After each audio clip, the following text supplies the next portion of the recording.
Hey everyone, Erick Stakelbeck here. Today on the Newscast, a Bible verse that many have overlooked, but which may hold clues to Israel's next war. Find out what it is coming up.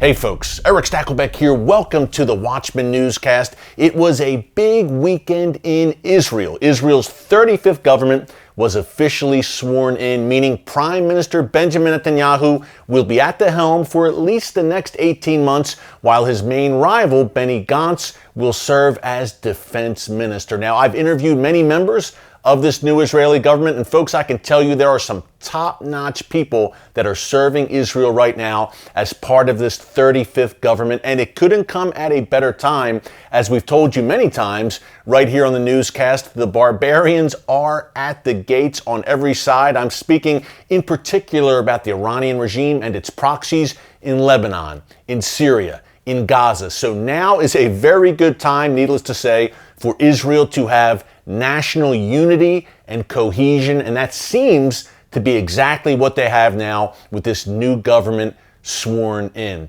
Speaking of this new Israeli government, one of the ministers that I have interviewed for the Watchman TV show is Zaki Hanegbi. Now, right now, he is a minister without portfolio, meaning he is in the cabinet still for Prime Minister Netanyahu, but his job will begin several months from now when he officially becomes the Minister of the Settlements, meaning the Israeli communities in Judea and Samaria, the biblical heartland.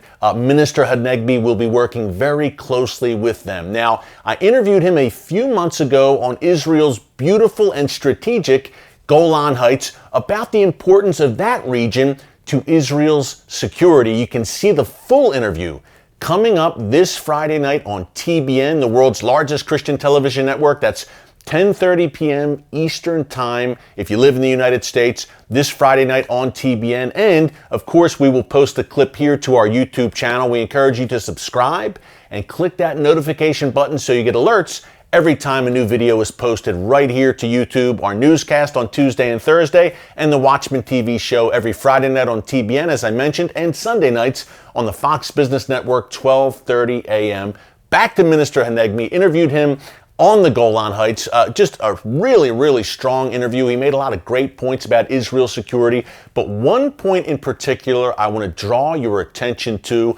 Again, we talk a lot about this coming Great Northern War where Israel will be facing down with its enemies to the north, whether it's Iran and Hezbollah and the radical Shia proxies in Syria, or Hezbollah from its base in southern Lebanon.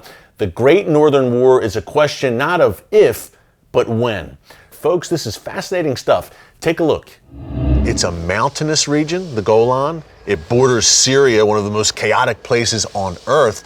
But when you have the Golan from a security perspective, it seems that you have the high ground, right? You think of the 1967, 1973 battles that were fought up here between Israel and Syria.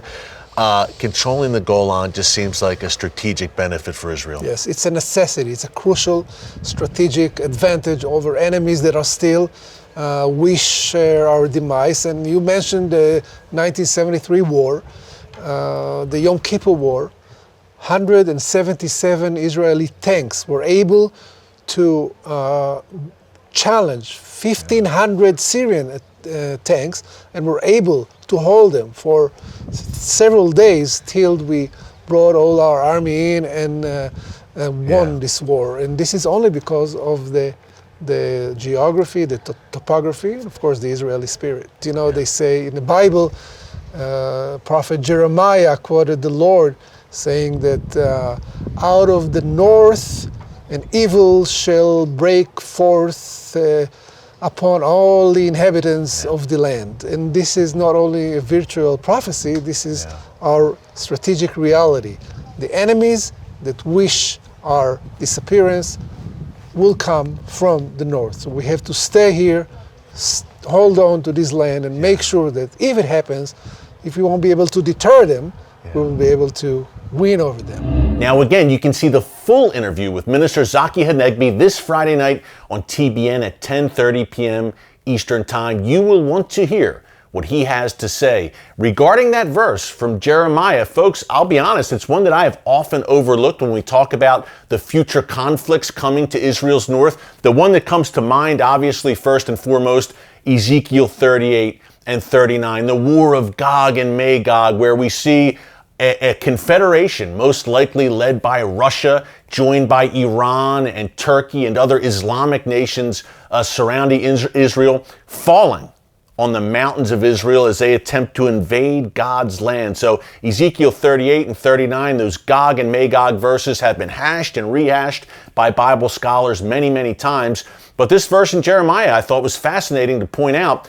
The enemies will come from the north. Now, if you look at it historically, folks, it makes sense. Not only the present day where we have Hezbollah and Iran perched on Israel's northern border, or Iran trying to perch itself, I should say, on Israel's northern border in Syria, but Hezbollah is entrenched there without a doubt. But look at it historically. The enemies most times have come from the north, whether it's been Rome, Greece, the Assyrians, obviously, the Babylonians, obviously, these great enemies of Israel all came from the north. Now, if you look to the south, you look to Egypt, obviously, when the Muslim Brotherhood took power back in 2013, there was a lot of concern, 2012, 2013, a lot of concern that there would be a radical Islamic regime there in Egypt that could cause a lot of damage and a lot of trouble for Israel. Thankfully, that Muslim Brotherhood regime was overthrown.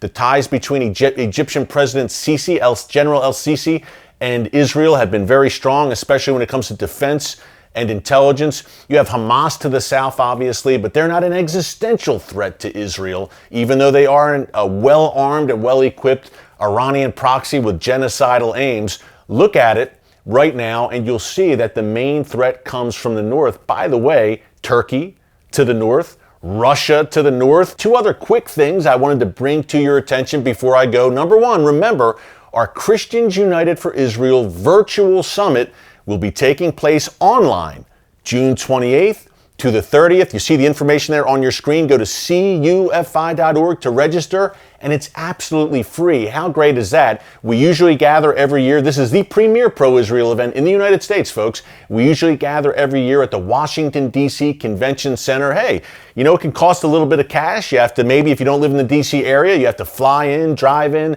stay in a hotel, etc. You can do this. You can join our virtual summit, see all the great speakers, all of the great events, get all of the incredible, vital information that you need to know. You can do it from the comfort of your living room. Just register absolutely free June 28th to the 30th. Join thousands and thousands. I think we'll have our biggest turnout ever this year. Usually about 5,500 of us will gather in the Washington, D.C. Convention Center. This year, I think we could see into the millions, because we're doing this on Facebook and YouTube, this virtual summit where folks from around the world will join us, and we hope to reach many millions with this message for such a time as this. So be sure to register, and remember, our discount with Ahava, our good friends at Ahava, the great partnership we have going, it continues. Even though Mother's Day was last week, it's done. We've decided to extend that special offer, 25% discount off all Ahava products, the world leader in Dead Sea skincare products. Great stuff.